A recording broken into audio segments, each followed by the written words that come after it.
This video is brought to you by Squarespace. John Lennon's 1973 album Mind Games is back in the news. Coming July 12th, a year after its 50th anniversary, is the Mind Games Ultimate Collection. I'm Andrew from Parlogram, and in this video, I'll not only be looking at the history of this album, but also find out why its upcoming reissue has caused such controversy in the Beatles, Lennon, and vinyl communities.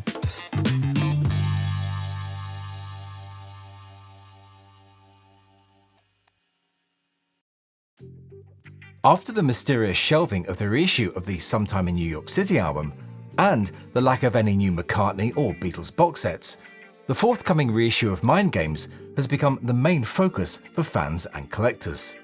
I say fans and collectors because, of course, they're not the same thing, as we'll be finding out later on in this video. But before we get to all that, let's have a closer look at this album as it was originally released on October the 29th, 1973 in the US, and a few weeks later on November the 16th in the UK.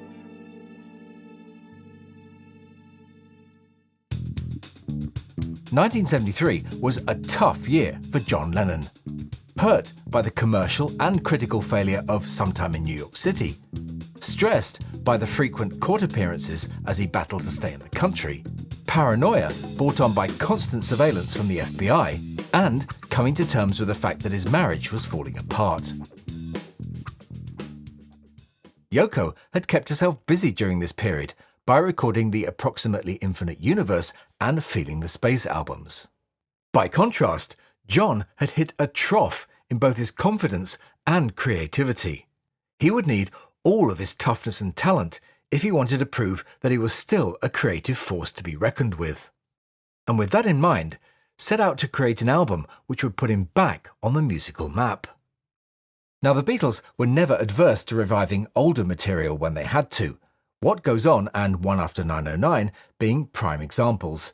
And it was a song which John had first demoed back in 1970, which he turned to now for the title track of the new album. In footage just released by the Lennon estate from February 1970, John can be seen pounding out a song called Make Love Not War on his favourite composing piano in their upstairs bedroom at Tittenhurst Park. The footage, captured on an early portable video recorder, is taken from a 3-day documentary on that format, which we hope to see more of in the future.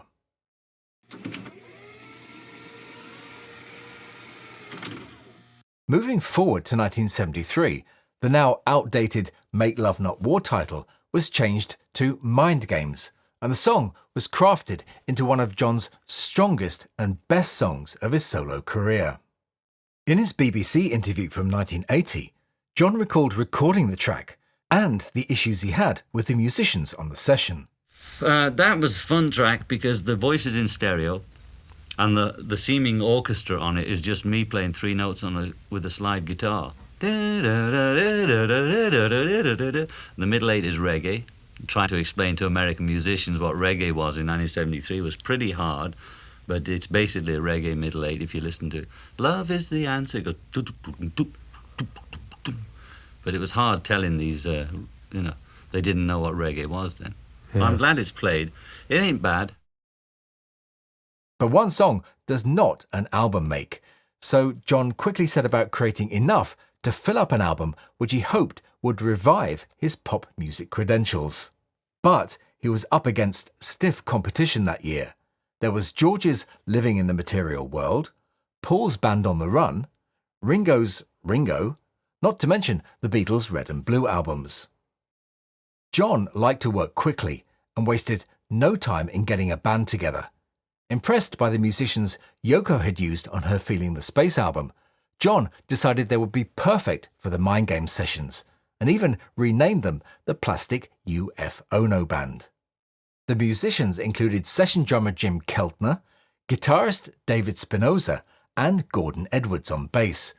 A vocal backing group called Something Different were also employed.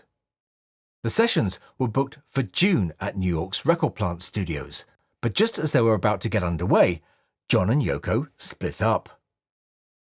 There then followed his relationship with May Pang and the so-called Lost Weekend, which actually lasted for 18 months. But that's a story for another video.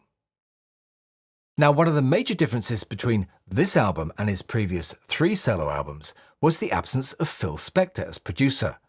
John decided he wanted to produce this one himself, although Spector's influence is evident throughout. Mind Games is a very emotional album, ranging from the somber and melodic to pure rock and roll. The tracks Out of the Blue, I Know and Asimusen, with its wonderful David Spinoza solo, are all poignant love songs where John expresses his regret of losing Yoko. But it's not all doom and gloom, and many of the album's other tracks display Lennon's humour and optimism, emotions which were missing from his previous album, Sometime in New York City. But John hadn't totally dropped politics from his songwriting agenda. Begun in 1971, Bring on the Lucy, Free to People, contained a serious message, but it's delivered with humour and, like some of his best work, with his tongue in his cheek. The same, I guess, could be said for the track that follows it, the 3 Seconds of Silence, which is the Utopian national anthem. The track which opens up side 2 of the vinyl, Intuition, is very uplifting. In it, John explains how life's experiences have honed his instincts and how good it is to have gotten through it all, a theme to which he would return on Double Fantasy.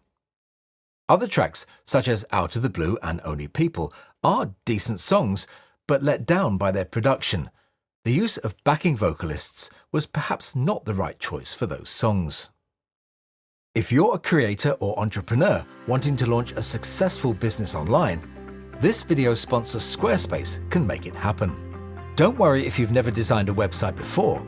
Squarespace's new guided blueprint design system will help you create a stylish, professional-looking site in no time at all, which will function perfectly on every device. Its powerful, integrated, and fully optimized SEO tools will make sure you get discovered fast, helping you to grow your business just the way you want. Squarespace's flexible payment system can help you get paid fast too, and make checkout a seamless experience for your customers. You can accept credit cards, PayPal, Apple Pay, and even offer customers the option to buy now and pay later with Afterpay and ClearPay. So whether you're selling products or your skills with courses or videos, Squarespace has a solution for you. Want to find out more? Then head to squarespace.com for a free trial. And when you're ready to launch, go to squarespace.com/parlogram to save 10% off your first purchase of a website or domain. Mind Games was John's first solo pop album, which disappointed those who were looking for the depth of Plastic Ono Band or Another Imagine, and there were many who found it just bland and underwhelming. Now, one of the reasons for that was the album's production. John always seemed to be mixing for AM radio, and the sound quality of the original mix is poor and buries valuable elements such as Gordon Edwards' creative bass playing. The overall sound was reminiscent of a cheap 1950s record player, but it was one John clearly liked, and his next album, Rock and Roll, had a very similar sound. The US pressing sounded especially poor. The UK pressings were an improvement, but many today find the original vinyl uncomfortable to listen to. Some of these issues were rectified in later remixes, which also brought John's vocals further forward in the mix, something John himself was always keen to bury. John perhaps summed up the album himself when he said, quote, "The Mind Games single is fine, but there's just no energy to sustain through the album. The cover says more than the record to me." Speaking of the cover, that was all John's doing too. The basis for the front and rear cover image was taken from the cover of a book called Floor of the Sky by David Plowden. John then cut up the photos himself and stuck them onto Plowden's image, creating a scene of him walking away from Yoko. The album also came with the lyrics printed on the inner sleeve, a feature John always liked. Despite being slammed by Rolling Stone magazine on release, Mind Games was well received by the American record-buying public, where it peaked at number 9 and spent 31 weeks on the chart. Its performance in the UK was solid but not spectacular, and it reached number 13 on the LP charts there. Amongst the copies of the album I own is this UK EMI 8-track, and to be honest, it doesn't sound half bad, if of course you don't mind the break in Bring on the Lucy as the machine changes program.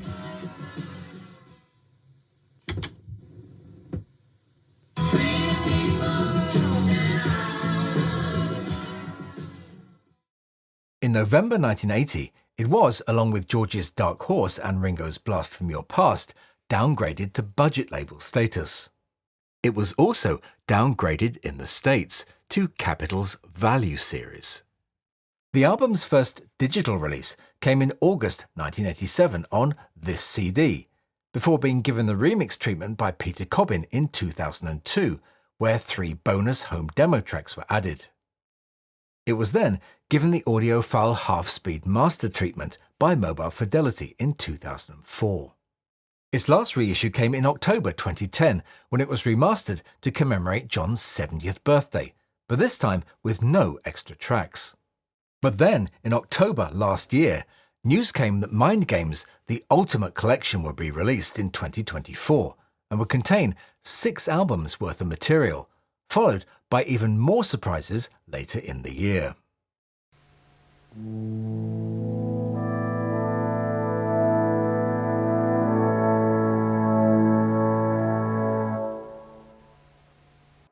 Those surprises were announced on May the 15th, when, along with a 2-CD, 2-LP and 6-CD deluxe set, there would be a Super Deluxe box set. John Lennon, it seemed, had been impressed and inspired by the Harrison Estates Uber Deluxe box set of All Things Must Pass in 2021. So he decided to give Mind Games a similar treatment. And the result is this: a strictly numbered limited edition of 1,100 pieces, which is described as an all-encompassing time capsule of the John Lennon Mind Games album, Sessions and Era. This Super Deluxe box set costs an eye-watering $1,695, £1,350 or €1,570. It contains 2 limited edition reproduction artworks, a hologram engraved EP, 9 vinyl albums, including 2 Zoetrope picture discs, 6 CDs, 2 Blu-rays, 2 books, 4 posters, 4 postcards, 2 maps, 3 badges, word puzzle, bespoke I Ching coins, Utopian seal stamp, and a Utopian embassy replica plaque. All that is housed inside a 13-inch Perspex cube, which is a reproduction of Yoko's 1966 artwork called Danger Box. Now, just because you're a fan of something or someone, it doesn't make you a collector. And this new edition of Mind Games has been created in formats designed to suit both of these groups. But what's also worth pointing out is that not all collectors are wealthy. Personally, I didn't get the All Things Must Pass Uber set. Although I love the album, its random collection of earthy trinkets and statuettes didn't appeal to me. However, I must say that I do like the look of the Mind Games set, which in my opinion is more akin to a piece of art. As to the question, have I ordered it? Well, you'll be able to find out that when it's released on July the 12th. Full details of all the editions and how to order them are available on the johnlennon.com website. This Uber box set trend is one which Apple have so far resisted following for the Beatles. Although there clearly is a market for these kind of editions of Beatles albums, Apple are keen to keep the Beatles for everyone, not just for those who can afford it or have the space to store such things. I don't think there's anything wrong with these Uber sets, especially if all the content is available on cheaper editions too. Where's the harm in charging for extra items like posters and books? But what about you? Have you ordered the Super Deluxe box? Or is the regular deluxe or even the double disc set enough for you? Or are you giving the whole thing a miss? Do let me and everyone else know what you think about these new editions and the original album in the comments. Also, why not take a look at our fascinating video about John's final album of new material, Milk and Honey. But that's all for this one, so I'll say bye for now and thanks for watching.